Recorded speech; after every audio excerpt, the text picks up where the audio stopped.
pessoal, tá começando mais um episódio do Carteiros do Condado, esse programa que tem o objetivo de desmistificar as questões do mundo da gestão ativa deste país. Davi Fontinelli. Tudo bem, Colazo? Como é que você tá, irmão? Estamos bem. Bem? Que bom, que bom. Episódio de hoje aí vem no momento oportuno, né? Porque o Anversa tá aparecendo mais que global, né? Ultimamente. Só pra ficar falando dos multimercados, né? Teve lá no Stock Pickers, do último episódio também, ele participou, aliás, ficou excelente, está sendo absurdamente elogiado, e não sei se você viu os comentários, Anversa, tem gente falando que foi o melhor episódio que a gente já fez. Eu tenho a impressão que quando mostra gráfico, essas coisas, vira automaticamente o melhor episódio, a galera pira no gráfico, a galera tem em gráfico. Então é por isso que foi o que teve mais gráficos na história do Stock Pickers. Muito gráfico. Teve muito gráfico, a galera pirou. Mas tá bem completo, então pra você que... Acho que até esse último episódio do Stock Pickers é muito complementar a esse episódio do Carteiros, tá? Então recomendo que você vá lá assistir. Na verdade, não é o último, né? Porque quando esse episódio sair já vai ter mais um na frente. Então, antes desse, um pra trás, tá bom? Pesquisa lá que você vai encontrar o Anversa. Davi Fontinelli, antes da gente começar aqui a nossa brincadeira, eu ia pedir pra você apresentar aqui quem é que você convidou pro episódio de hoje. Temos um convidado externo aqui, Colazo, e você sabe que ultimamente já tem alguns programas que a gente tem trazido ousado. Gente de fora, com perfis complementares, digamos assim. E diferentes, tô gostando, você tá trazendo gente bem interessante, justamente porque traz perspectivas diferentes. Perfeito. E o convidado de hoje é uma pessoa que, além de ser uma parceira próxima nossa da XP Advisory, é uma pessoa que tem experiência operando mercado de juros e moedas na América Latina, nos Estados Unidos. Então, para as nossas discussões dos multimercados aqui, tem muito a agregar. Então, por favor, Maurício Valadares, diretor de investimentos da Nau. Tudo bem, Maurício? Tudo bem, pessoal. Obrigado pelo convite. Muito bom estar aqui com vocês e a gente não cria tanta expectativa, assim, a gente vai tentar agregar o máximo possível, tá?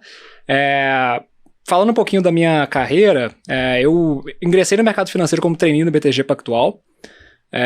E ali eu coloquei o meu primeiro pezinho em gestão de recursos, tá? Então eu fiz parte do time de gestão da BTG Asset, e ali a gente tinha, eu compunha um time que fazia gestão de multimercado macro, pautado, como você bem disse, em política monetária na América Latina e nos Estados Unidos. Tive uma experiência também em gestão de crédito corporativo no Grupo Araújo Fontes, e agora, hoje, estou num novo desafio, já há um tempo. Sou sócio diretor de investimento da Nau Capital, um family office que tem 3 anos de idade. Hoje a gente tem 5 bilhões de reais sob custódia e o meu time ele é responsável pela parte de alocação, a parte de asset allocation, montagem de portfólio e seleção de produtos dentro da casa. Muito bem, estava brincando aqui no bastidor que ele previu que os multimercados iam ter um ano ruim e fez transição de carreira antes, né? Mandou bem. Fugiu do Treasury. Fugiu da Treasury. É o market timing. A Treasury não pegou ele foi mais rápido. Muito bom, muito bom. Bom, vamos começar pelo nosso radar, Neymar, e roda a vinheta. Estamos de volta. Davi Fontinelli, o que aconteceu aí nessa festa no último mês, hein? Olha, festa... com muitas emoções, né? Perfeito. Eu diria. Muito bem.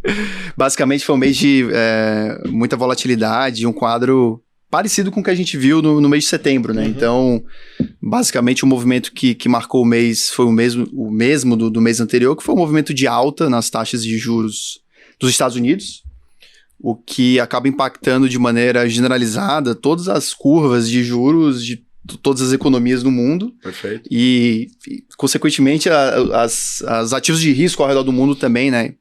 Por mais que cada país, cada classe tenha as suas particularidades, um movimento como esse na curva de juros longos nos Estados Unidos impacta tudo de maneira generalizada, né? Então isso dificulta o trabalho dos gestores, como a gente tem veiculado, né, nos stock pickers da vida, e como que isso, por mais que cada ativo tenha o seu fundamento próprio, um movimento como esse distorce correlações e traz mais dificuldade na previsão de cenário macroeconômico, né? Então foi um movimento bem forte, continuando no mês de outubro, só para dar uma ordem de grandeza, né, até no call, no vídeo mensal do XP Macro, eles comentam isso, né, que esse ano está sendo a maior abertura anual dos juros de 30 anos dos Estados Unidos, desde o início da série que a Bloomberg mostra de 1977. Então, é essa ordem de grandeza que a gente está falando aqui dos juros longos, para juros de 10 anos também, é uma coisa bem, bem expressiva.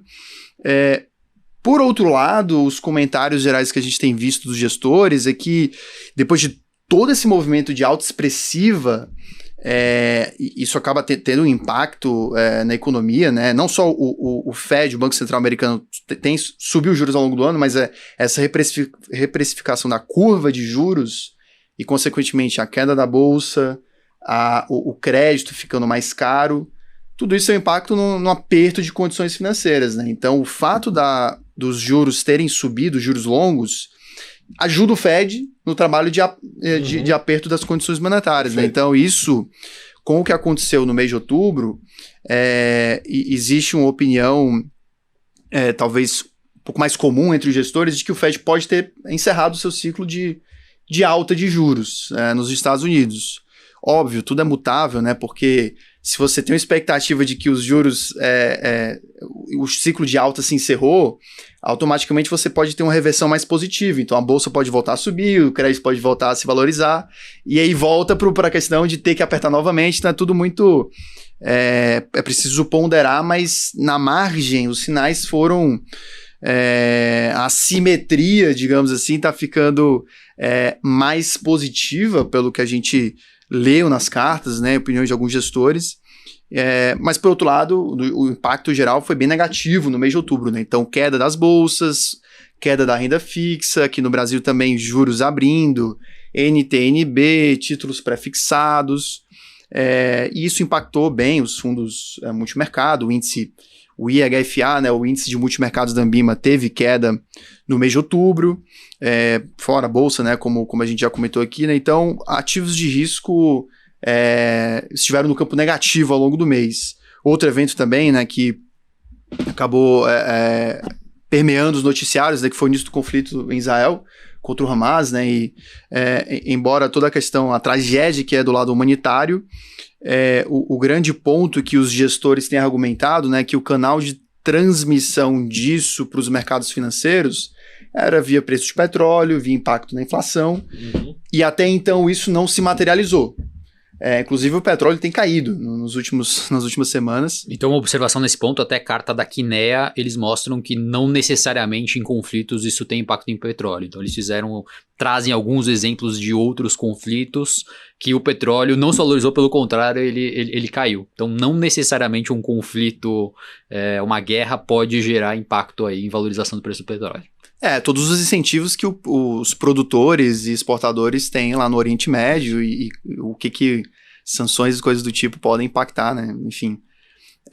Mas eu acho que a conclusão que se tira... Conclusão não, né? Mas um comentário que a gente tem visto de gestores é que riscos geopolíticos estão mais presentes no radar e são até, de certo modo, imprevisíveis, né? Então, seja a questão do Oriente Médio, guerra entre Rússia e Ucrânia...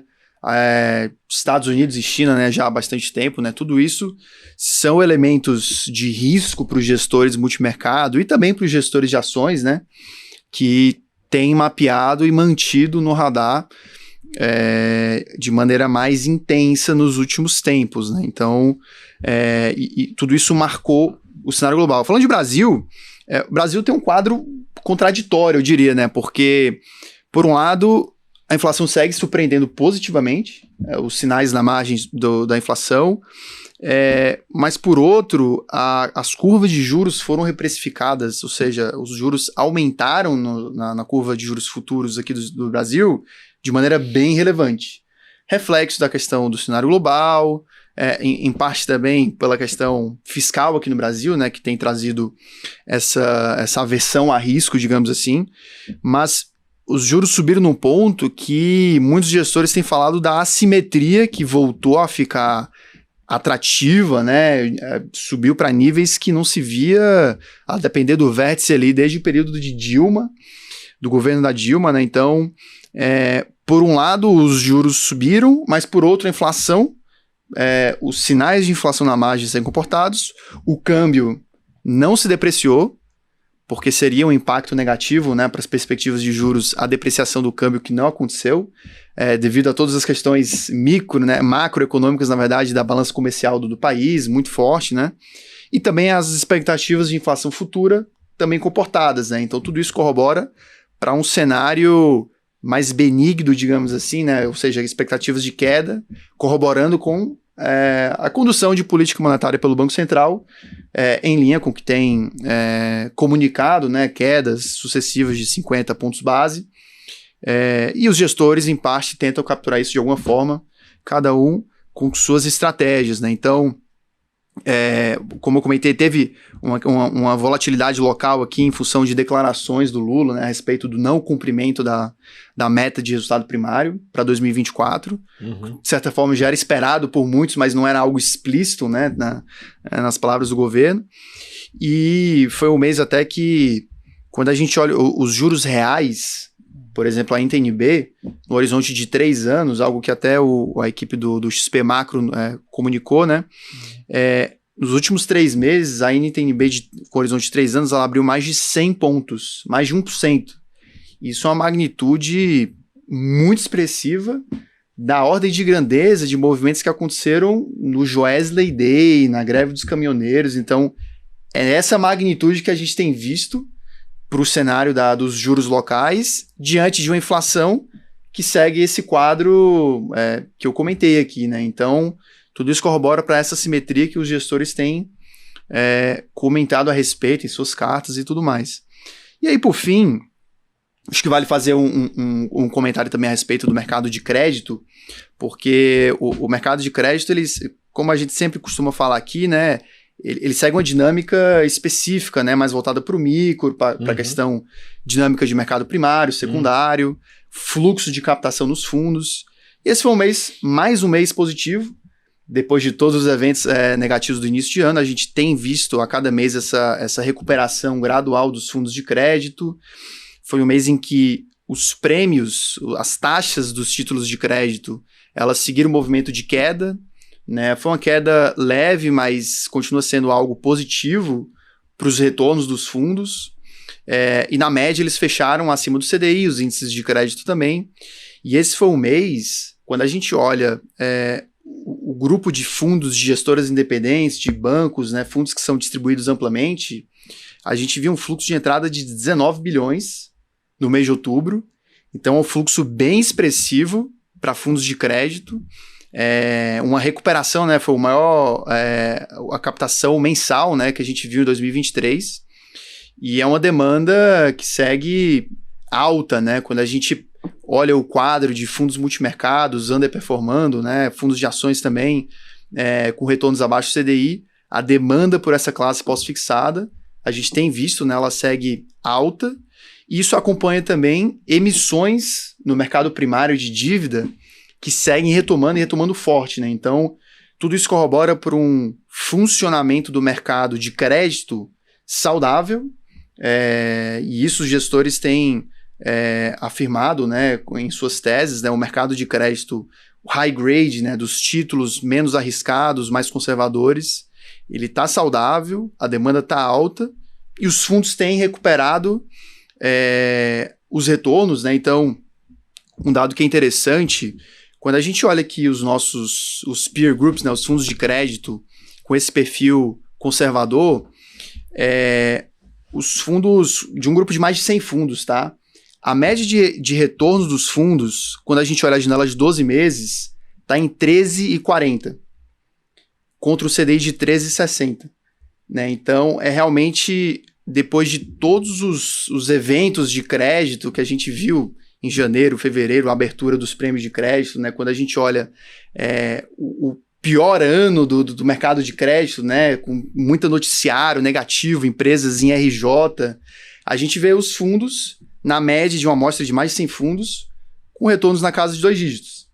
E se você pegar o pior fundo dessa amostra está subindo 9,60 na janela de 12 meses.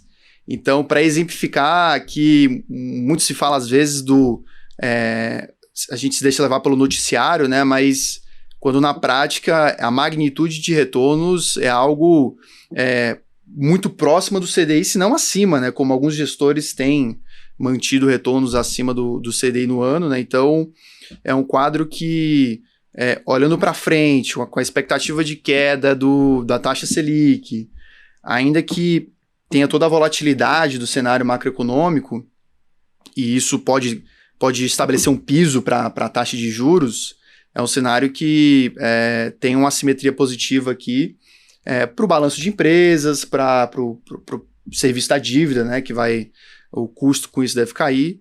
Então, isso são pontos positivos para o mercado de crédito. Mas, óbvio, acho que tem muita notícia ainda que vai sair na mídia, eventos de crédito, empresas entrando em RJ, mas aqui entra o trabalho da gestão ativa, de você saber, no caso, os gestores selecionarem esses ativos, separarem os ativos problemáticos dos ativos saudáveis e capturarem ganhos com isso, né? Então, esse é o quadro do crédito que eu acho que vale ressaltar, justamente por todo o apelo que continua tendo, né? O fluxo muito forte. E também acho que, para finalizar aqui, vale comentar também de um grupo desse mercado de crédito que são os fundos de infraestrutura. Porque os fundos de infra, cada vez mais eles têm tido um apelo maior, e eu acho que tem toda a questão tributária, que, para quem não sabe, os fundos que investem em debêntures de infraestrutura, eles têm o perfil isento de imposto de renda para pessoa física. Então, eles têm um apelo por essa questão tributária muito forte, e o mercado tem crescido. Do lado das empresas, mais emissões sendo lançadas no mercado, e do lado dos fundos, mais gestoras lançando seus produtos, captação muito forte. Então, tudo isso corrobora para o crescimento do mercado. Tem toda a questão do país também, demandas estruturais e seculares para investimentos em infraestrutura, né? Mas a gente tem visto, seja fundos abertos, fundos listados, que pagam rendimentos mensais. Essa é uma classe que tem estado nos holofotes, né? Justamente por todo esse crescimento e a importância, enfim, no mercado de crédito, né? Acho que esse é um pouco do panorama aqui geral para os fundos. Muito bem, Davi Fontinelli. Já vou puxar aqui todo mundo pro debate e vou dar uma de tio do parquinho aqui também junto. Que é o seguinte, esse ponto aí, esse gancho sobre os fundos de crédito, né?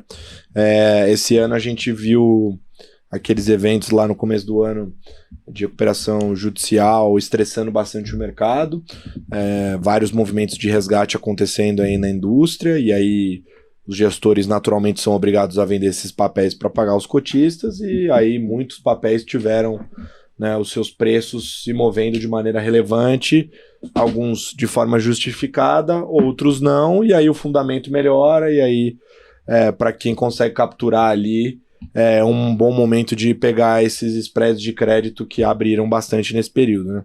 Só que agora a gente começa a entrar nesse momento de reversão da tendência, porque a captação volta de maneira relevante, esses fundos voltam a receber esse dinheiro, esses cheques vão chegando, eles precisam alocar, eles começam a comprar os papéis, os spreads vão fechando, começa a vir oferta de mercado primário, igual a gente está vindo agora, que está aquecendo de novo, aí já começa a vir com um spread mais baixo, e aí vai, e assim por diante, né? Sem falar também que esse dinheiro começa a entrar, eu não conheço tantos gestores assim que falam não para o dinheiro entra, e eles começam, às vezes, até dentro ali as carteiras de crédito, elas são extremamente pulverizadas, né? Eles têm, sei lá, uma posição grande, tem 1%, né? Que é enorme num único ativo, né? Mas aí eles começam a alocar ali um pouquinho em um papel um pouquinho mais duvidoso, etc e tal, porque precisa fazer esse tipo de distribuição, né?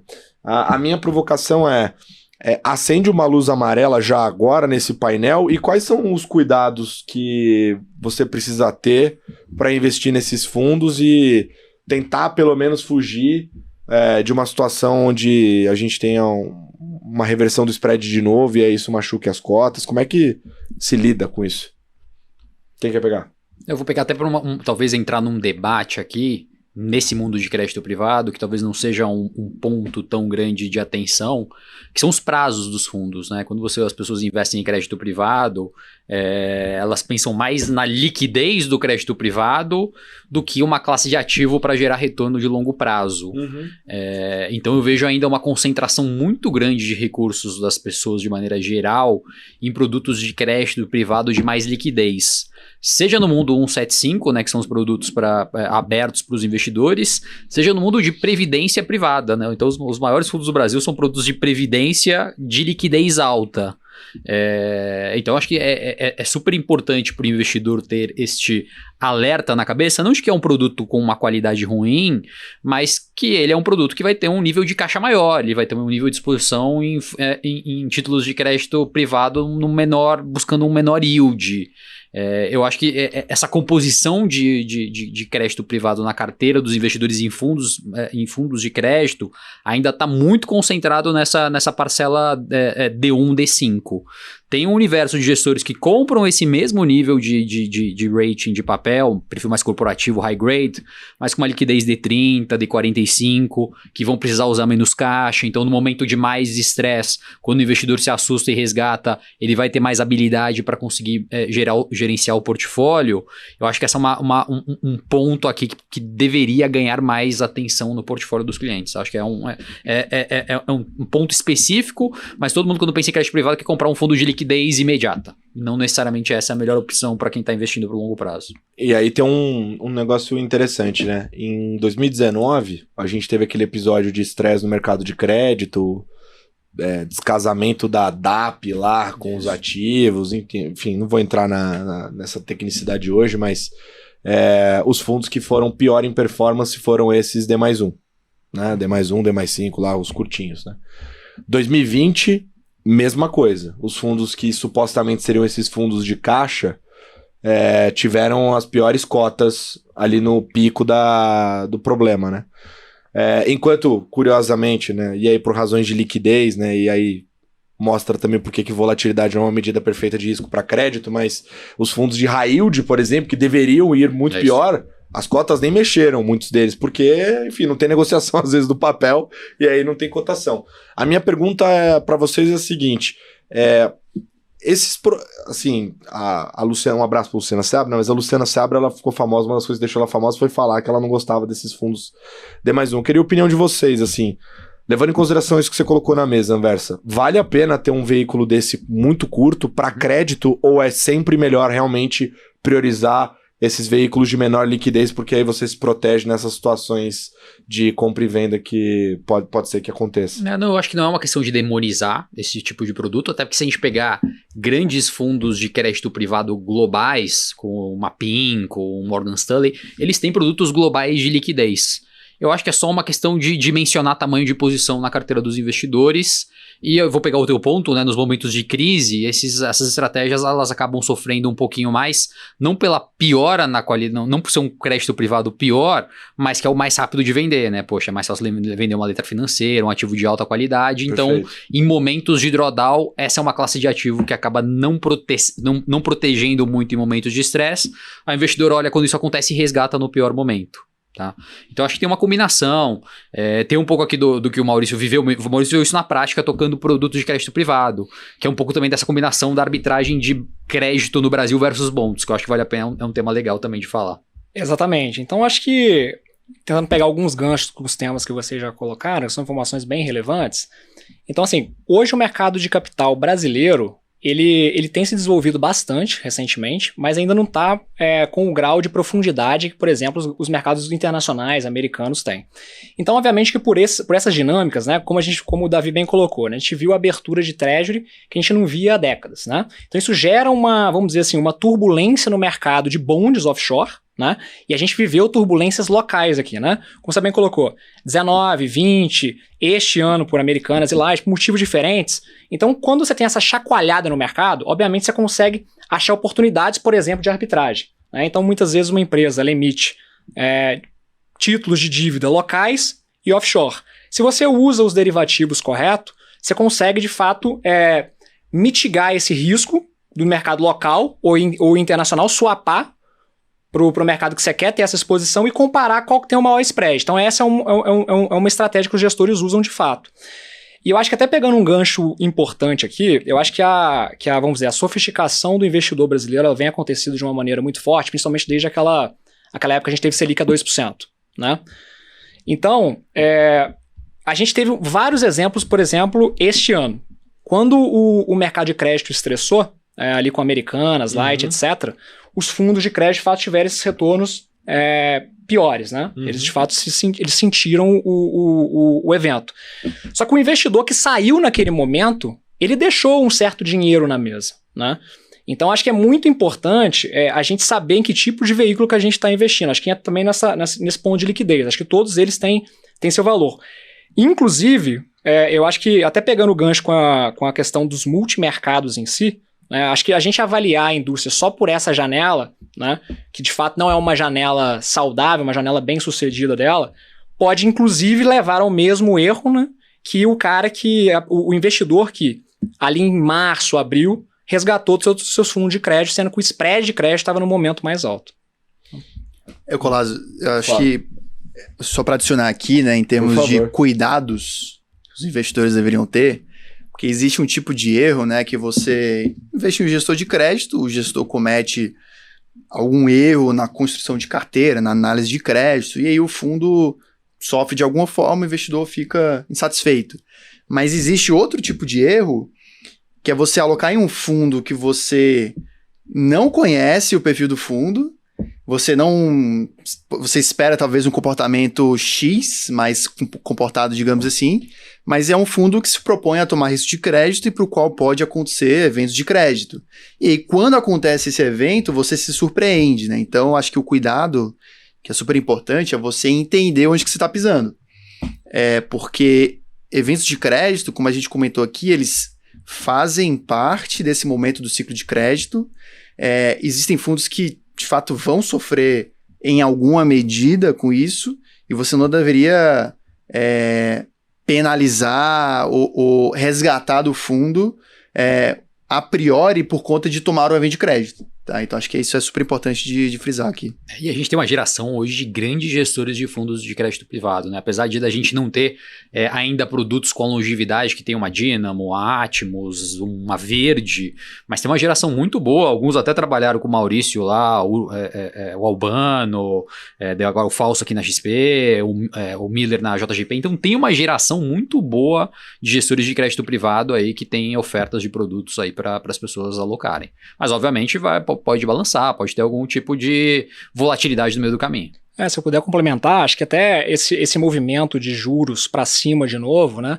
Acho que o pessoal que ficou com medo da Selic, por exemplo, cair rápido demais, né? Voltou a olhar para o mercado de pós-fixado, por exemplo. Tem também essa questão do projeto de lei que foi aprovado, que deve gerar uma demanda adicional para os ativos isentos, por exemplo, também na renda fixa. Mas ali, eu acho que o investidor ele tem que entender que quando ele vai para o risco de crédito, ele precisa comprar a gestora que saiba de fato fazer a seleção desses ativos, porque o juros alto ele é muito benéfico para o rentista, mas ele é punitivo para as empresas. Então as empresas que estão com a corda no pescoço, né, com pouco ar para respirar, né, para pagar suas despesas financeiras, elas podem ser punidas no meio do mercado. Tá? Igual a gente viu várias empresas no meio desse caminho. Então, assim, acho que a gente tem que ter a diligência de escolher bem os gestores e também uma coisa que para a gente tinha esse lema na mesa. Muitas vezes não tem uma alocação ruim em algumas delas. É o tamanho que você faz. Então, o tamanho tem que ser apropriado para o investidor. Então, a gente tem que tomar cuidado em colocar basicamente só crédito, lembrando que o cenário, obviamente, é bom no retorno, mas lembrando que a taxa também pune as empresas na sua despesa que ela paga. Esse ponto é muito interessante que você colocou, Maurício, que eu tive uma conversa uma vez com a Jive, tem essa característica de procurar ativos estressados e, naturalmente, títulos de dívida que tenham essas taxas mais elevadas, né? E a conversa com eles foi muito assim, cara, a gente não pode comprar uma dívida que tem uma taxa mega elevada e achar que a empresa vai pagar pra gente. A gente tem que ser ativista e ajudar a empresa, porque sufoca o empresário, né? Sufoca a empresa quando a dívida encarece. Então é importante esse ponto que você falou, né? Porque pro rentista, primeiro momento parece lindo, né? Tá pagando muito e tal, mas na verdade complica a situação pro outro lado, né? De quem vai pagar a conta no final do dia. E você abriu a discussão de multimercado, eu já não aguento mais falar do assunto, né? Imagina vocês. Eu já não aguento mais. Mas tudo bem. Eu escrevi 3 textos no Infomoney falando sobre. E o último eu usei os seus gráficos, inclusive a galera pirou. A galera adorou esses gráficos, tá? Faça mais vezes, porque a galera amou os gráficos que vocês fizeram. Mas eu queria trazer uma discussão diferente pra mesa aqui. Eu tenho certeza que na rotina de vocês tem um tempo razoável que vocês gastam conversando com esses investidores, né? Com essas gestoras, com quem tá atrás do balcão, né? Tirando um pouquinho aí os números de lado, porque eu acho que o Stock Picker já tá super completo nesse sentido. Eu queria que vocês falassem um pouquinho assim, como que tá essa cozinha? O que os gestores estão falando? Porque assim, bem ou mal, estamos em novembro. Você já foi gestor multimercado, né? Então, assim, tá difícil de buscar essa linha d'água até o fim do ano, né? Eu acho que não me parece que... A não ser que a gente tenha uma pernada muito maluca, pode acontecer, né? Mas não me parece a ocasião. Como é que tá essa cozinha? Como é que fica, né? Até pelo lado de negócio, né? Quer dizer, não tá gerando resultado, o bônus aperta... Como é que fica essa cozinha nesse momento? O que vocês estão escutando? Não precisa ser nenhum gênio para projetar que esse final de ano vai ser um final de ano onde a parte importante da indústria não vai superar o CDI. Assim, pode chegar perto, pode melhorar um pouquinho o cenário, com uma eventual estabilização de juros dos Estados Unidos, mas é um ano que as cotas muito provavelmente vão ficar atrás, e a consequência disso a gente já sabe. É um 2024 onde a gente muito provavelmente vai ver uma queda de patrimônio motivada simplesmente pela performance de curto prazo não está boa, e é por isso que nós 4 aqui temos gastando bastante saliva, estudo, gráficos e o máximo de coisa possível para mostrar que não necessariamente essa é a melhor decisão de investimento.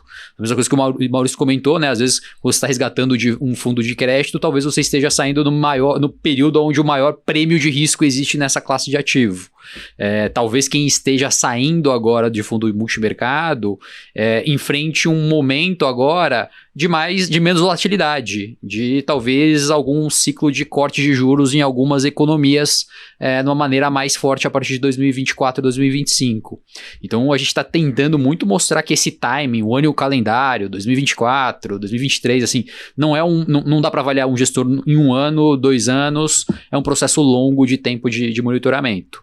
Então, assim, a leitura que eu vejo agora das assets é muito assim, a turma apertando o cinto, não é um ano de bonança, é um ano de reavaliar o negócio e ver se todos os parafusos estão apertados para um ano que vai começar com um fluxo negativo, assim, não tem jeito. Você até antecipou, né, que em média nesses períodos esse patrimônio cai 30%. O 30% ali é mais ou menos uma regra de bolsa ali para um produto que underperforma em 12 meses. É bem relevante. Que tem um ponto também que, para os maiores, que tendem a ser, na nossa opinião, também os que a gente mais admira e inclusive aloca, né? Sim. Com essa queda, eles vão continuar sendo os maiores, né? O tamanho... exatamente isso. Mas o ponto é que o tamanho, mesmo depois dessa sangria, né? Quer dizer que eles vão passar melhor no relativo por esse período. Eles têm uma gordura ali, né? E aí para equipe, essas coisas de remuneração, talvez vai doer menos. O problema são ali nas menores assets que esse inverno nuclear vai... Nuclear é ótimo, né? Então a gente pode esperar o quê? Consolidação? A gente tem visto já, né? Perfeito. Talvez uma continuidade desse movimento das assets menores e que com pouca perspectiva de reverter fluxo de captação para manter o negócio, tudo isso aí propicia esses fechamentos em corporações que a gente tem visto. Perfeito. Eu particularmente acho aqui também que essa indústria de multimercado como um todo vai sofrer por 2 fatores nesse futuro próximo, vamos dizer assim. O primeiro é a performance de 2023, que inevitavelmente não foi legal. E o segundo é que todo esse projeto de lei também, vamos dizer assim, machucou a indústria de fundo exclusivo, que é uma grande consumidora, né, investidora da classe de multimercado. Então essa indústria vai ter que, acho que de fato, ter uma nova reeducação. Por exemplo, usar produtos de previdência, que eu acho que é um tema que acho que vai ser cada vez mais falado, assim como os ativos isentos de renda fixa. Tá? Então acho que a gente vai ver sofisticação de produtos de multimercado na linha de previdência, que ela consegue, por exemplo, não ter o come cotas, que esse fundo tem, hoje que o projeto de lei atua, né? Mas eu acho que um fator importante é o seguinte, né? Um fundo multimercado dentro de um portfólio, ele tem uma importância que é a seguinte, ele consegue virar a mão, né, no jargão de mercado, né, operar comprado, vendido, uma velocidade muito rápida. Esse ano, de fato, não teve tanto sucesso. Mas esse ano, de fato, foi o pior ano dos últimos 15 anos da indústria, né? Então, a gente tem que saber que essa é uma classe que consegue, por exemplo, operar com muita proteção de um portfólio. De novo, esse ano não foi bem sucedido, mas acho que não tem que ser a regra geral. 2022 foi um ano legal, 2021 foi um ano legal.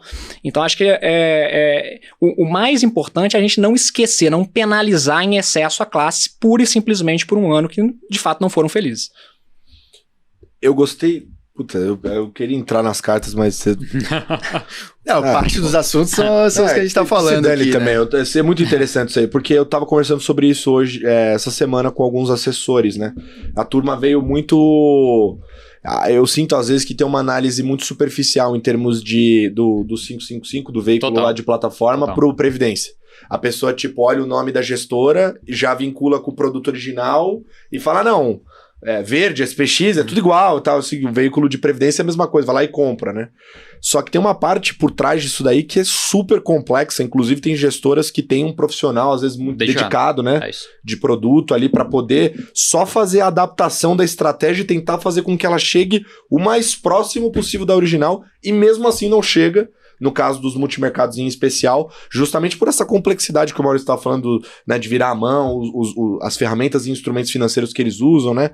E aí eu queria trazer esse debate para a mesa, né? Como é que é essa leitura? Você falou aí um pouquinho desse entendimento e amadurecimento da indústria para olhar um pouco mais para os veículos de previdência, né? O que o investidor precisa se preocupar quando ele vai comprar um fundo de previdência? Nesse caso, assim, a gente falando dos multimercados, porque o ponto de come cotas é super importante, quer dizer, né, no longo prazo você não ter o come cotas é uma diferença absurda, mas se o produto não é o mesmo, se a gestora não faz tão bem, como olhar isso, que eu acho que é uma coisa mais difícil até. Os produtos são cada vez mais parecidos, eu acho que teve uma mudança importante em 2019 na legislação que permitiu o acesso, expansão das carteiras para investir no exterior. E mesmo se não for tão parecido, o Davi já fez essa conta pra gente lá, a turma gosta de fazer bastante conta. Se você pegar um fundo previdenciário e não previdenciário num prazo de 10 anos, que é o prazo que você vai pagar o menor nível de imposto, Sim. os 10%, você pode abrir mão de 1% de retorno ao ano, que vale a mesma coisa. Então assim, se um fundo multimercado Mediavol dá CDI mais 3, é a mesma coisa você comprar um fundo de previdência que vai dar CDI mais 2. Vocês vão chegar no final... Por conta da questão tributária. Só pela questão tributária. Você vê como é importante. Então, assim, o efeito tributário é tão grande, assim, se o produto Previdência e o produto não Previdência entregarem o CDI mais 3 ou o mesmo nível de retorno, aí nem se fala, né? O produto previdenciário faz muito mais sentido para o investidor. Mas mesmo assim, dá para ter um gapzinho de performance, um diferencial, esse 1% ao ano, ele é mais do que suficiente para compensar o come cotas. Mas melhorou bastante, tá? Mas assim, eu vou concordar com o Maurício, assim, eu sou extremamente otimista, médio prazo com a indústria de multimercados indo para esse jogo de previdência. Eu acho que aqui é onde a alocação dos investidores deveria ganhar mais relevância. O tema previdência deveria ganhar relevância e o tema multimercado em previdência é muito poderoso só por essa eficiência fiscal. Muito bem, muito bem. Aliás, Neymar, o Anversa tá bom de gerar corte, hein? Esse daí ficou ótimo também, já deixa separado, porque, pelo amor de Deus, o cara tá conseguindo compilar ideias em 1 minuto e meio, perfeito, uma tese inteira. Bom, agora sim, vamos para as cartas. Vamos falar de coisa só fácil, deixa eu né? dar um recado sobre isso que é muito interessante. O Davizão, ele faz um baita de um esforço pro Carteiros e ele compara várias cartas juntas ali das gestoras e ele monta um resuminho em bullet points, né, nos principais pontos. A gente manda esse resumo que o Davizão monta nas comunidades do Stock Pickers, tá? Então, para você que gosta do Carteiros e quer olhar isso do Davi enquanto escuta lá para assimilar melhor o entendimento, a gente manda lá sempre esse resumo do Davizão, tá? Então, pode ir lá. Vamos lá, falar de coisa fácil aqui então. Política monetária no mundo, né? Vou começar aqui, abrindo aqui o posicionamento de gestores, né? Falando de oposição bem específica, mais brevemente aqui, que é a parte de juros no Japão. Tá? A gente já falou aqui nos últimos 2 programas, uma aposta a favor da alta dos juros futuros no Japão em função da mudança da política monetária, mas o ponto aqui é só que até a ACE aborda um parágrafo inteiro para isso na carta deles, o cenário corroborou para essa posição ao longo do mês de outubro, né? Então as sinalizações do Banco Central japonês em prol de uma política monetária mais solta, em que, dada a inflação alta, os juros podem ter mais espaço para subir, então foram sinais na margem positivos na ótica dos gestores que têm posição. E que antes não estava funcionando muito bem esse trade, então é um bom sinal. Isso, exatamente, né? E aqui é o exemplo de ACE, de Bahia, tem mais gestores também, mas acabam que não tinham divulgado suas cartas, né? Então a gente poupou a informação aqui, mas tornou-se uma posição mais comum nos gestores nos últimos meses, e foi o que a gente comentou aqui nos últimos 2 programas. Mas queria puxar aqui a discussão de juros nos Estados Unidos. Essa é boa. Eu acho que até um comentário de Ibiúna, pedi para o Anversa comentar a respeito, porque ele acompanhou bem aqui, mas é o fato de que se o Fed para de fato, ele termina o seu ciclo de alta, o nível de prêmio de risco, né, digamos, está nas máximas e pode ser uma oportunidade, né, para ativos de risco ao redor do mundo, né, um ambiente de dólar mais fraco, de emergentes indo bem, né. Então, enfim, o que a gestora argumentou mais especificamente? Eu diria que esse é o grande debate, assim, é o que vai influenciar todos os preços de ativos e prêmios de risco ao redor do mundo, que os Estados Unidos terminou o ciclo de juros, de aumento de taxa de juros, ou não, ele deve voltar a aumentar mais juros mais à frente. A turma da Ibiúna está na ponta de que acha que esse ciclo de juros já chegou ao fim. Né? E a grande questão e o grande debate hoje que existe na Ibiúna é a questão do quanto a economia americana ela vai desacelerar. Alguns dados, mercado de trabalho, o payroll já veio mais perto de 150 mil pontos agora no mês de novembro, então eles já começam a ver alguns sinais de desaceleração na economia dos Estados Unidos, e a grande interrogação se vai ser o soft landing ou hard landing, ou se a economia vai ser uma economia que vai fazer o pouso suave ou vai fazer um pouso mais duro. E por que esse é o grande debate? Porque isso tem consequência para preços de ativos. Um pouso suave da economia americana, na visão da Ibiúna, ela volta ao cenário do Goldilocks, os caixinhos de ouro, que é o ambiente mais benigno para os mercados, risk-on, bolsa volta a valorizar. Então tem essa possibilidade na mesa. Amém. Amém. Existe o outro lado da moeda, que é uma desaceleração, o efeito da política monetária vindo mais forte na economia americana, e esse pouso mais duro, o que seria ruim para ativos de risco, o que geraria uma queda nas bolsas, puxada pela queda da bolsa americana. O que há de consenso na visão deles em termos de posicionamento é o mercado de renda fixa. Porque independente do pouso, ou pouso suave, ou mesmo até o pouso mais duro, o hard land, seria até melhor para o mercado de renda fixa. Se a economia desacelerar de maneira mais forte, poxa, isso vai ter consequências em juros mais baixos. Então a tese da Ibiúna, e que eu acho que é o grande debate aqui nosso que a gente vai ouvir dos gestores, será o quanto essa tese de desaceleração econômica que a Ibiúna está trazendo aqui vai ser a realidade para os próximos meses. Mas a consequência na visão deles é bem clara, que já parece que a gente está muito próximo do pico, e a classe de ativo como grande oportunidade é o mercado de juros, o mercado de renda fixa, Brasil e global. Muito bem. Só complementando isso que você falou, eu escutei nas conversas aí em off com as gestoras, eu escutei um comparativo interessante, que o hard landing pode ser uma bezetacil para os mercados. Então, pode ser um negócio que dói muito, insuportável no comecinho, assim, mas resolve o problema logo e bola para frente, sabe? Porque essa discussão de hard landing, soft landing, no landing, na bancada do Stock Pickers está desde o ano passado, todo episódio a gente fala disso, então precisa de um desfecho logo, né, dessa história. Talvez o hard landing seja a pior das hipóteses para os ativos de risco, mas de repente pode ser mais dolorida, só que mais rápida, e aí ela acaba resolvendo logo o problema é uma outra hipótese que também eu tenho escutado, mas legal complementando essa visão da Ibiúna aí, que, por outro lado, para renda fixa seja até mais interessante esse cenário. Muito bem. E eles até colocam aqui, dito tudo isso, em termos de posicionamento, eles têm uma posição ainda cautelosa, mas apostando a favor da queda dos juros, né? Tanto em países desenvolvidos quanto emergentes, né? Acho que é só esse termo cauteloso que...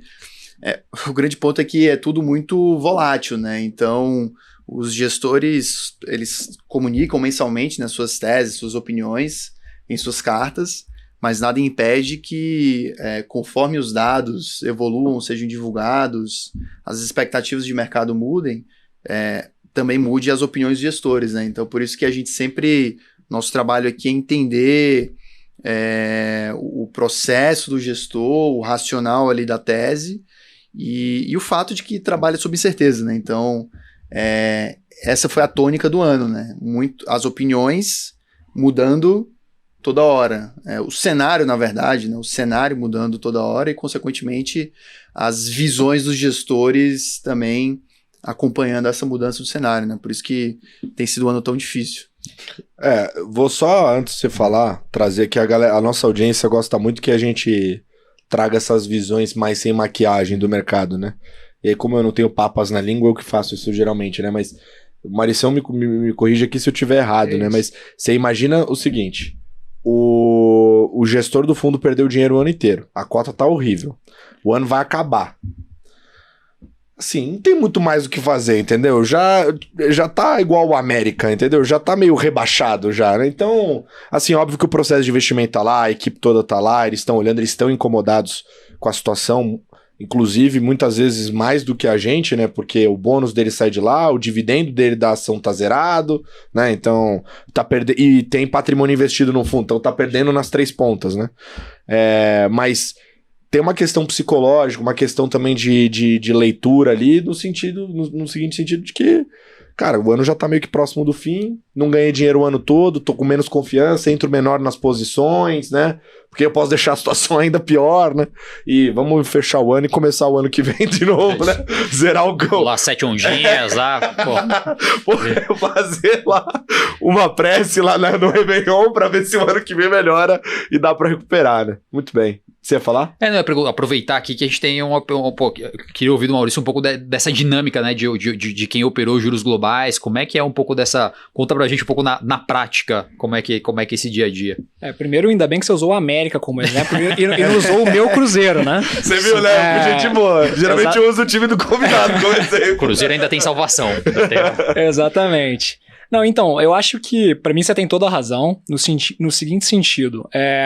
Quando o ano não tá bom, quando, vamos dizer assim, a cota tá machucando, obviamente que gera um desconforto psicológico no gestor e às vezes a convicção que ele tem de maneira muito pronunciada, ele não consegue ou não tem mais budget de risco para refletir em posição. Perfeito. Né? Até porque, como a gente citou aqui, tem algumas, vamos dizer assim, alguns ventos contrários com a indústria, né? Por exemplo, essa questão do projeto de lei via exclusiva, etc. Perfeito.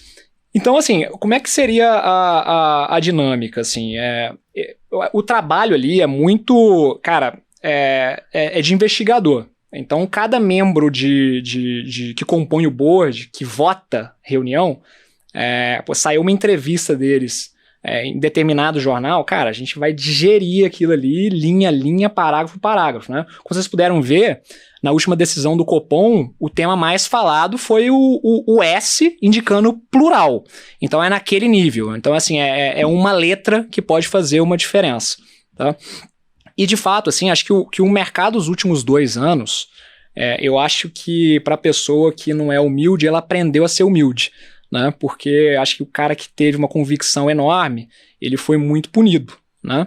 Então, agora a gente vê ali realmente o debate das gestoras, né, que o Davi trouxe. Né? Você vê a Ibiúna com o Agora Vai, Legacy, Ace, a XP Macro um pouco menos convicta no final, né? Esse foi o início da carta da Ibiúna. Agora vai, ponto de interrogação. Exatamente. Todo o discurso dele vai com base nessa pergunta, né? Então, parece que o Fed, de fato, deu os indícios de que ele não tem mais a intenção de subir. obviamente que ele tem todo o cuidado para eu acho que dificilmente agora ele vai chegar e falar assim, ó, pessoal, paramos. Por que ele não pode fazer isso? O Davi, acho que abordou na abertura, né? Porque se ele vai lá e fala isso, as bolsas sobem, as curvas de juros fecham, e ele ainda tem um problema. Ele tem um problema da inflação. Isso não ajuda ele a resolver a inflação. Então ele vai ser muito cuidadoso nessa comunicação. Pelos indícios que ele deu, ali bem discreto, por exemplo, dinâmica de salários, né? Próprio, vamos esperar o efeito retrasado, né? O lag da política monetária bater, a própria instância que ele tá, né? Bem ou mal ele tá num juro de 5,5. Então acho que no limite, colocando todas as variáveis no bolo, ele tá querendo comprar tempo para avaliar. Acho que é um pouco da visão. Muito bem, muito bem. Boa, maravilha. Acho que nessa parte de juros globais, vendo aqui o que os gestores mais falaram também, né? Eu acho que tem o trade de Europa, que quando você compara com os Estados Unidos, te vê duas condições, conjunturas econômicas bem diferentes, né? Então a Europa já mostrando sinais de fraqueza da atividade, a política monetária também tendo chegado ao fim por lá, os sinais, né, enfim. E os gestores têm essa visão de que, no relativo, né, a Europa está bem mais fraca que os Estados Unidos, e com isso você reflete ou na venda da moeda, do euro contra o dólar, ou então na venda de bolsas, né, como até uma posição que eu vi mais comum entre os gestores, venda de bolsa da Alemanha, que é a economia que já passou na recessão técnica, realmente está com sinais mais fracos, e o tal do DAX apareceu aí, alguns gestores mencionando que estão vendidos na Bolsa da Alemanha. O capitão dessa tese é a Vista, né? A Vista tem já dedicado as últimas cartas exatamente para tratar esse tema mais pessimista aí com o cenário europeu para esse ano e 2024. É uma das poucas convicções que a Vista carrega, é esse short Europa, e aí você pode expressar isso com diferentes instrumentos, né? Mas eu acho que é interessante. A Quineia tinha citado na carta, acho que de 1 ou 2 meses atrás, que uma das oportunidades que surge com isso é você você apostar na queda dos juros, né? Porque se a atividade, como o Anvés comentou, né? Se tiver um hard landing, primeiro o mercado que reage mais rápido de juros e cai. Então eles tinham uma posição a favor da queda dos juros longos, né? Na Europa, por exemplo, né? Então e isso é outro mercado que os gestores estão tentando capturar. E aí, óbvio que tem as idiosincrasias, as particularidades de cada país. A ACE, por exemplo, menciona que está apostando na queda dos juros da Suécia, combinado com a proteção, apostando na alta da Europa, né? Então você opera mais o valor relativo, digamos assim. E a Bahia também comenta que apostando na queda dos juros de desenvolvidos, né? Não só os Estados Unidos, mas outros países também. Então acho que com isso você fecha esse combo de juros globais no mundo. Parte de moedas, aqui eu acho que o primeiro comentário é que naturalmente não é uma alocação de risco muito relevante nos gestores, mas a gente tem visto algumas teses se repetindo ao longo do ano, né? A questão dessa força relativa dos Estados Unidos contra, acho que o mundo como um todo, né, mas principalmente a Europa, né, como eu comentei aqui, gestores comprando o dólar contra o euro, às vezes contra o Reino Unido, né, a libra esterlina, isso tem sido carregado por alguns gestores, e aí a questão de você comprar o dólar contra a Ásia, né, toda a questão, a dificuldade estrutural que a China vem enfrentando, né, que a gente já comentou aqui, né, em outros carteiros, mas isso permanece sendo mencionado nas cartas, né? Então, por exemplo, a Ibiúna menciona que tem uma posição comprada em dólar contra moedas asiáticas, a Vinland menciona também comprada em dólar contra a China, e aí, no caso de Quineia e Vinland, aqui é comprada em dólar contra uma cesta de moedas, né? Até, no caso de Vinland aqui, contra México. Interessante isso aqui, né? Porque o México foi o queridinho. É o queridinho do Nearshoring.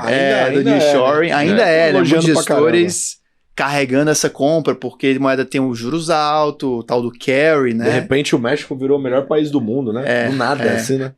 E eu acho que... Mas aqui pode ser muita questão do horizonte também, né? Uma operação mais tática. Perfeito. Mas eles mencionam aqui na carta. Você operava México, Maurício? Eu já operei México, mas nem vou me arriscar tanto, que senão meus companheiros de mesa ali vão puxar minha orelha. Mas sim, já operei México.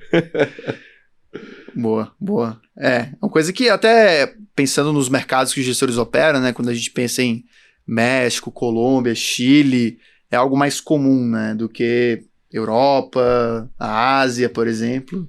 São países que são economias que se assemelham à dinâmica de mercado emergente aqui, né? Como o Brasil. E aqui, né, tem um gráfico bem legal também que eles mostram que hoje, dentro das economias do G10, das 10 maiores economias do mundo, os Estados Unidos é a economia que pratica o maior nível de taxa de juros. Então isso acaba sendo aí um capital de atração, um vetor de atração de capital e que está por trás dessa tese aí de valorização do dólar versus uma cesta aí de moedas diversificadas. O peso mexicano tem alguma característica, né? Ele tem uma correlação alta com a dinâmica da própria economia americana. Um dos motivos que ele operou bem recentemente foi essa questão da força, a resiliência da economia americana. Mas ele tem uma particularidade: para você operar América Latina, o peso mexicano ajuda, por exemplo, o investidor global. Porque mercados como Chile e Colômbia são pouco líquidos e fecham boa parte do dia. E Brasil fica fechado boa parte do dia. O peso mexicano, ele tem mercado basicamente, vamos lá, quase 24 horas. Então ele tem uma liquidez, uma profundidade maior. Então, em termos de você operar o dólar global, ela tem essa facilidade. Então talvez pode ser um fator aí que está pesando. Eu acho que até o posicionamento, né? Como a moeda mexicana vem performando muito bem, a bolsa mexicana vem performando muito bem, pela resiliência, pela questão do nearshoring, eu acho que talvez assimetricamente vale a pena você testar um hedge. Acho que é um pouco do que os gestores estão tentando fazer, via preço. Aí eu trouxe uma leitura agora com a cabeça de gestor. Gostei. Boa. Agora, e real? Falaram alguma coisa aí ou não? Olha, o real é uma moeda até que ela tem sido... Não, eu digo pouco utilizada pelos gestores e até alguns gestores se deram mal porque você buscou comprar o dólar como hedge e esse hedge não funcionou, né, ao longo do ano. Então, seja por causa você espera que com a piora do cenário, né, isso tem um efeito no câmbio, mas outros fatores, né, como a gente comentou aqui, a questão da balança comercial do país e, enfim, prevaleceram e acabou machucando alguns gestores, né?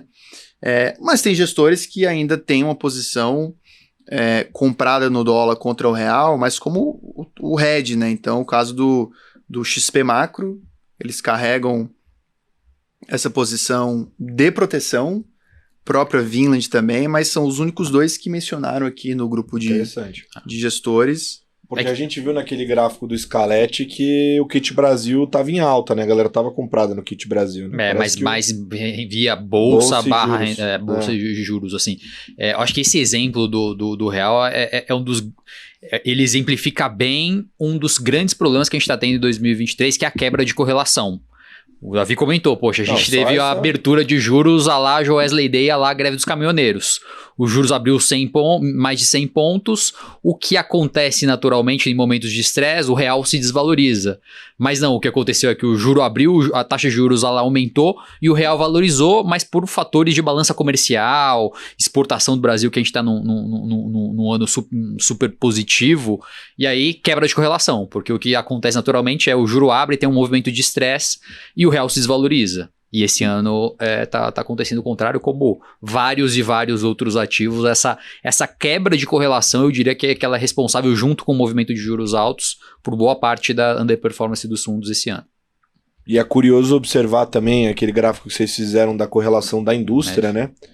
Olha só o Davi narrando aqui as cartas, você já percebe que as gestoras têm posições prediletas dentro dos mercados muito diferentes entre si, né?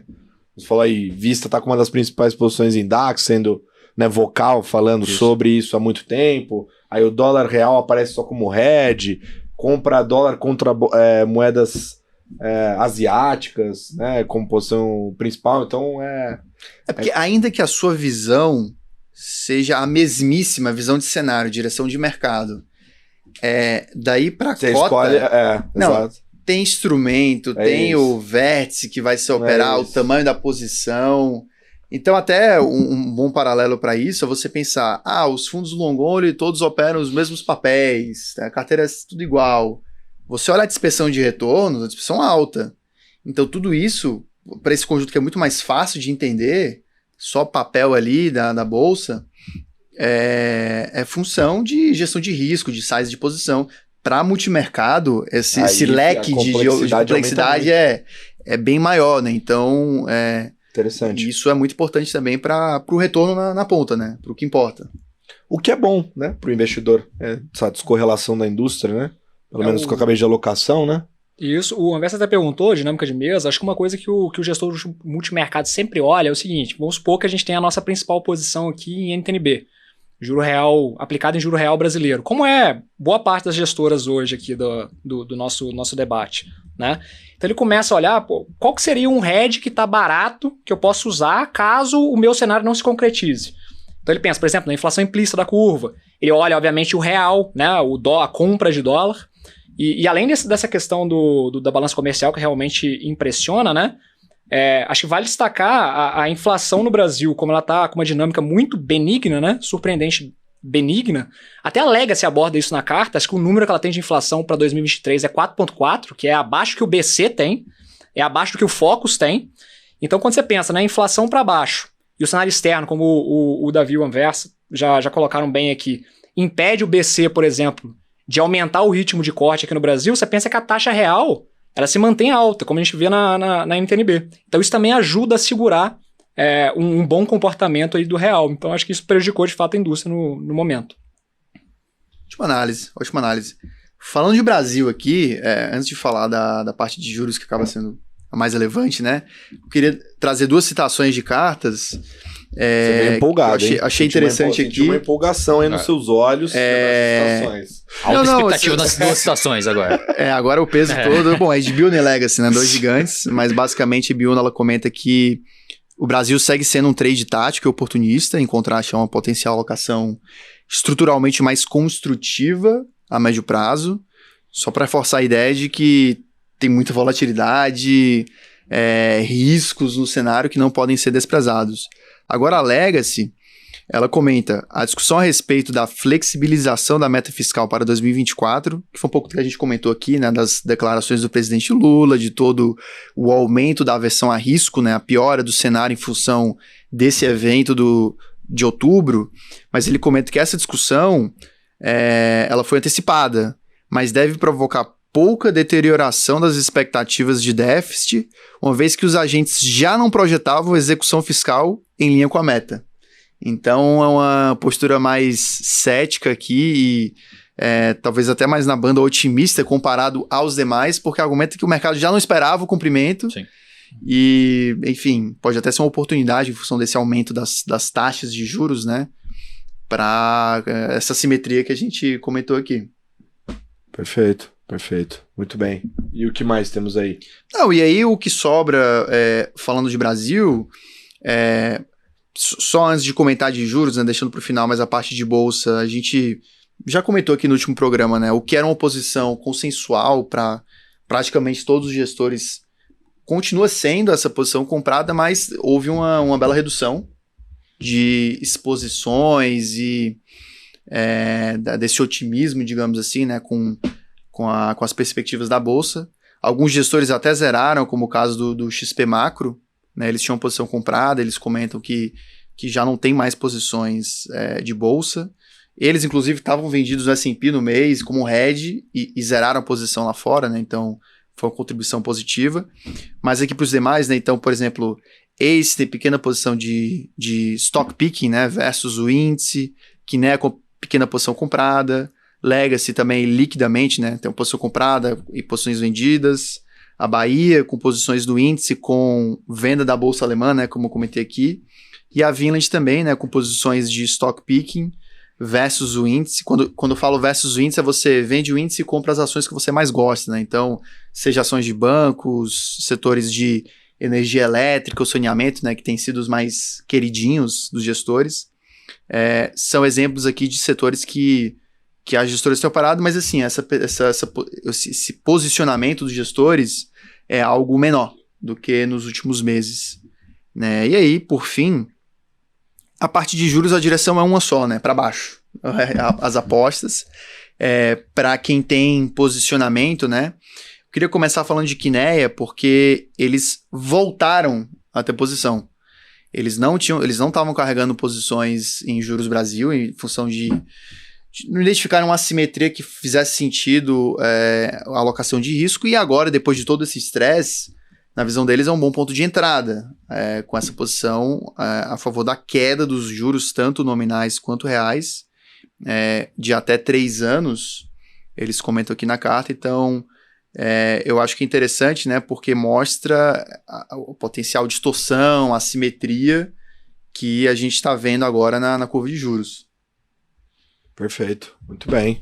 Alguém tem mais algum comentário sobre... Acho que a conclusão de Brasil, assim, é que todo mundo tem um viés mais otimista, agora para esses últimos 2 meses do ano, e existem 2 grupos. Existe o grupo dos gestores que estão tentando exprimir isso via compra de bolsa, por conta de preços, múltiplos baratos, e o outro grupo, que é um pouco talvez o caso do XP Macro, né, que zerou a posição de Bolsa Brasil, mas foi concentrar um pouco mais a posição em renda fixa, exatamente na linha de que é um banco central que hoje, quando a gente olha as curvas, tá mais com cara de 10,5%, 11%, tem negociado nesse range, e o caminho, a direção, né, o plural que foi utilizado ali no comunicado, dá indícios que essa taxa de juros pode trabalhar numa banda mais perto de 9,5%, 10%, então existe espaço para operar essa banda de juros mais baixo. Mas o viés, a direção é uma direção mais positiva para risco. Só para complementar aqui, né? Eu falei de Kinea, mas também Ace mencionou na carta que está com posição no taxas pré-fixadas, na NTNB longa.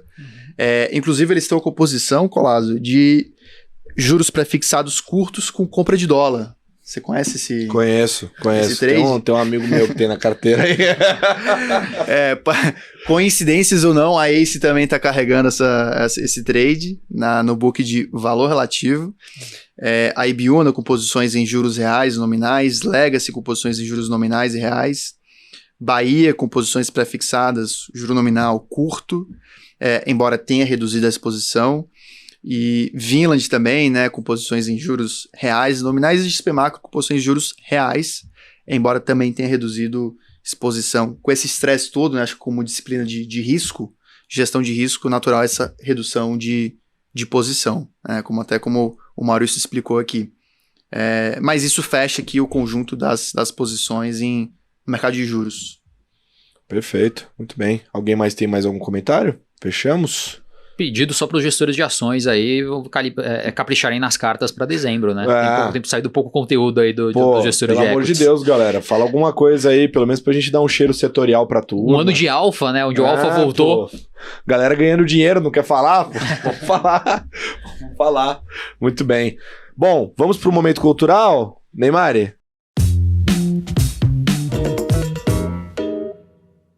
Muito bem, é o momento que a gente dá as nossas dicas culturais aqui. Eu vou trazer uma dica que tá quentinha. Se você aí gosta de fazer um programa com a família, de ir no cinema, tem um filme legal pra você aqui. Dinheiro Fácil. É um filme que eu estava andando pelo shopping, uma coisa que eu não fazia há muitos e muitos e muitos meses. E eu vi no cartaz, resolvi assistir de sopetão. E Dinheiro Fácil é um filme que conta a história do Short Squeeze, que rolou em GameStop, que foi um evento super emblemático do mercado, só que eles contam numa perspectiva diferente, né? Ao invés de ficar falando do ponto de vista dos gestores, né, dos fundos, etc., eles trouxeram uma visão do ponto de vista das pessoas físicas que compraram esses ativos, né, e inclusive é baseado em fatos reais, então tem partes que tem depoimentos, tem réplica de depoimento lá. Eu tenho uma opinião meio crítica sobre esse filme, tá, a conclusão ali e tal, mas pra quem quer entender um pouco mais, vale a pena. A única coisa é que ele não explica tão bem o que é um short squeeze, tá? É um filme meio feito pra americana, a turma lá tá mais acostumada com bolsa, etc, né? Short é uma coisa meio que tá na rotina da galera, então eles não explicam. Aí eu senti que no cinema tinha uma galera meio dar uma panguada, dar uma pra cima e tal. E aí, Costa, eu vou fazer uma dica cultural, eu vou mudar minha dica cultural, porque tem um documentário complementar ao seu filme, que é o GameStop, que tá na Netflix. Então quem tem preguiça de ir no cinema aqui, né, que é o meu caso, tá tendo ido dormir um pouquinho mais cedo por causa da criança, a gente tem que assistir Netflix. No Netflix tem conta a história também do lado dos investidores, e aí tem uma informação adicional que explica o que é short squeeze. A Selena Gomez explica o que é short squeeze, então essa é a curiosidade. Então tem essa explicação. Pelo visto, eles copiaram o Big Short, que colocam também a Margot Robbie explicando que é um CLO. Boas práticas entre diretores de cinema. É isso aí. Muito bem, boa. Bom, já foram 2 aqui, Davizão. Vamos lá então, né? A minha dica aqui é de um livro e, inclusive, fazia muito tempo que eu não terminava um livro. E aí, nesse final de semana, quando eu tava lá mais de 24 horas sem energia elétrica no prédio... não teve opções. Consegui ler bastante. E é um livro... É um livro que se chama... era à tarde, então era a luz do sol. Se chama Lógica Informal. Eu não sei até se eu já indiquei ele há muito tempo atrás aqui no Carteiros versão online, mas basicamente ele é um livro que foi indicado por um amigo meu, advogado, assim, acho que a galera do direito tem mais familiaridade, porque ele aborda justamente a questão da lógica aplicada a diálogos, a questão de argumentos, construção de argumentos, como é que você torna um argumento forte ou fraco, falácias e vieses, e tem muito entendimento do nosso dia a dia, assim, né, porque toda hora a gente está discutindo, potencialmente no trabalho, né, discutindo opiniões, tentando persuadir alguém, e esse livro aborda justamente da teoria por trás desse mundo coloquial que são os nossos diálogos, né, então a princípio eu estava lendo mais por curiosidade, mas à medida que você vai avançar, aí tem um capítulo só de ataque pessoal, né, que é o ad hominem, a falácia do ataque pessoal. Você tá ferrado, cara. É isso que eu ia falar, vocês acham que a minha vida que o problema é multimercado e tal? Imagina eu ter que lidar com o Davi. O time tá se armando pra argumentar com o cara só apanha. Não, mas não tenho paz em nenhum lugar, cara. O ponto não é usar as armas, é identificá-las quando estão sendo usadas. Isso é bom e aplicar. O ponto é esse. Mas só o último ponto, né, tem um capítulo só pra falar de correlação versus causalidade. E aí que no mercado financeiro a gente está repleto de narrativas que tentam associar acontecimentos A e B, um sendo causa do outro. Perfeito. Quando na verdade tem muitas situações e circunstâncias diferentes que podem explicar a situação, os acontecimentos, né? Então é bem importante para você ter uma perspectiva diferente das narrativas de mercado. Perfeito. Um ex-chefe meu chamado Thiago Salomão falava... Eu ia escrever, quando eu tava no comecinho do research, eu ia escrever relatório. Aí fazia relatório de manhã lá, escrevia, a bolsa subiu por conta disso, né? Aí ele me chamava, falava assim, cadê o erro do texto? Aí começava a ler, mas eu errei aqui. Não foi isso. Eu errei aqui, não foi isso. Tava aqui, aí tava a frase lá, o Ibovespa subiu porque esse que lá. Aí eu falei, mas o que tá errado? Aí ele falou assim, cara, o Ibovespa subiu porque subiu, acabou, não tem. Essa explicação que você deu aqui não existe, teve mais comprador que vendedor, acabou. É isso, então esse negócio de causalidade eu entendi já na prática. Passado, eu ficava tentando achar lá, não, porque eu juro aqui, não sei o que, não, cara, só subiu, só caiu, não enche o saco. E é isso, muito bem. E aí? Vamos lá. Então, pessoal, assim, acho que eu tive perdi um pouco de cabelo, né, nesses últimos anos aqui no mercado, mas que eu tive o privilégio de vivenciar, vamos dizer assim, vários ciclos econômicos. Se você ir para o histórico recente, aí, de 40, 50 anos, você não vê num espaço de tempo tão curto. E eu acho que quando a gente vê essa indústria de multimercado, por exemplo, perder ou não performar como a gente esperava, a gente tem que primeiro se questionar, né? Eu tenho certeza que todo mundo ali é muito inteligente. Então, se eles não estão performando é porque realmente alguma coisa aconteceu.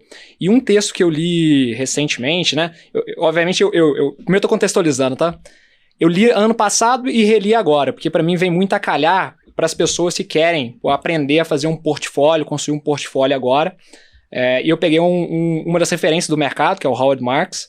Ele, por mais de 50 anos de carreira, e ele considera que houve, durante esses 50 anos de carreira, duas grandes mudanças de maré, ou mudança de mar, né? Que seria o Sea Change, o nome da carta dele que aborda isso.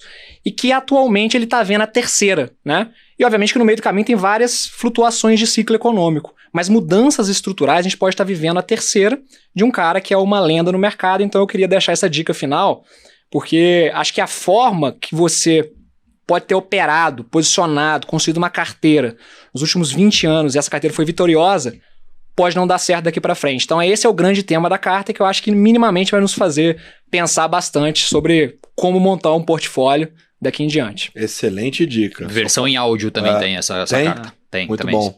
Só faltou você dizer se o Cruzeiro cai ou não cai esse ano. Essa é a previsão mais importante dessa. Não cai, mas tô com medo. Muito Me bem. ajuda aí, Ronaldo. Cautelosamente otimista, né? Cautelosamente otimista pro Cruzeiro. Pô, ajuda nós aqui, Me ajuda aí, Ronaldo. pelo amor de Deus. Muito bem. Bom, eu queria agradecer a presença de vocês em mais um episódio do Carteiros. Mauricião, obrigado por estar aqui com a gente hoje como convidado.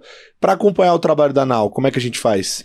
Olha, então vocês podem seguir a Nau nas redes sociais, a gente tem LinkedIn, tem o Instagram, então acho que ali vocês vão conhecer um pouquinho mais do que a gente é capaz de oferecer de serviço, tá? E obviamente que a gente está tentando desenvolver até novos meios e a gente vai fazer questão de informar vocês aqui para a gente ser cada vez mais conhecido e poder agregar valor aí no dia a dia de vocês, tá? Muito bom, muito bom. Conversa aí, Davi, eu nem agradeço mais, né? Mas obrigado por estarem aqui mais um dia. Até logo. Valeu. Até Falou. o mês que vem, porque mês que vem tem Carteiros. A gente te vê aqui. Um beijo. Tchau!